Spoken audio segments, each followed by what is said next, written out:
The sun's in my eyes.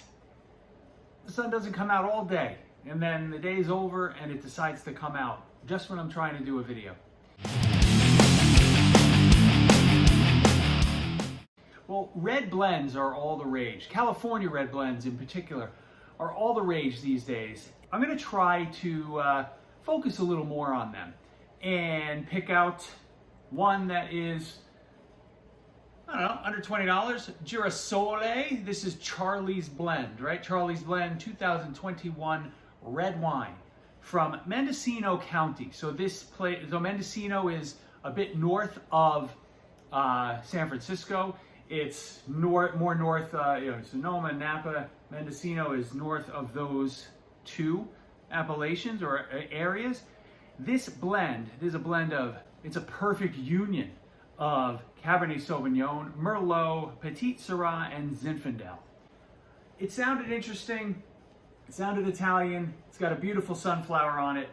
Although the capsule being gold really is a little misleading because you kind of look at the bottle, it's like, how could that be a red wine? All right, let me get the napkin because I just poured stuff that's right on the rim of the glass. So as you might imagine, oh, this is kind of cool with the sun coming in. It's finally useful, freaking sun. Fairly dark, not, to be honest, with the grapes that are in there, not as dark as I would have expected. I can sort of see my fingers through it. Let's see how these red blends are stacking up in, from a drinkability perspective. Let's get a little air in this because as you saw, I just opened it up. Fairly nice. I mean, it's it's dark fruit profile, blackberries, blueberries. Pretty nice nose, but it's just a fruity nose. There's not much more than that. But when you're spending $17 on a bottle of wine that's a red blend from California, I mean, are you really expecting incredible depth and nuance and, all kinds of different, aromas on the nose? Not necessarily, or at least I'm not. Yeah, blackberries, blueberries. It doesn't smell oaky at all. We invite you to open this liquid time capsule to unleash more than 7 decades of grape growing history into your glass. Wow. No word on whether there's any oak treatment in here. If there is, it's very light. Let's taste.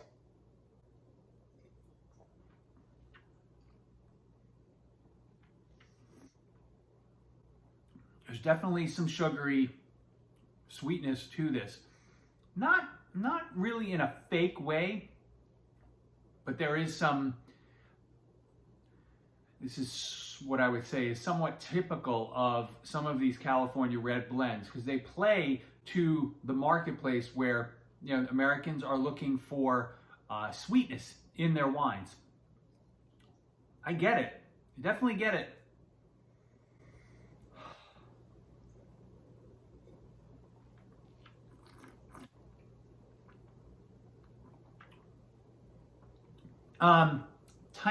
Tiny bit of alcoholic heat, and it's a little bit of a flash of it. 14% alcohol by volume, so it's a pretty big wine. The fruit is there, but it is obscured by that sugary sweetness. So this is okay. This wine is okay. Maybe I should start scoring wines under that silly 100-point scale like everybody else does these days. Probably 86. Serviceable. Not bad, right? Some of the, it's not like drinking a Meiomi Pinot Noir that I find like those wines kind of vile, like way too sweet. This has some sweetness. It does obscure the fruit. Not what I'm specifically looking for, but will I have more glasses of this bottle? Yes, I will. And it's probably pretty damn good for, a summer barbecue.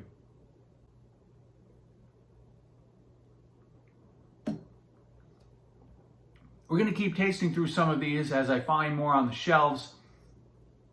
Also, I feel like we should do a top 10 so you have recommendations, or at least what I've had good experiences with.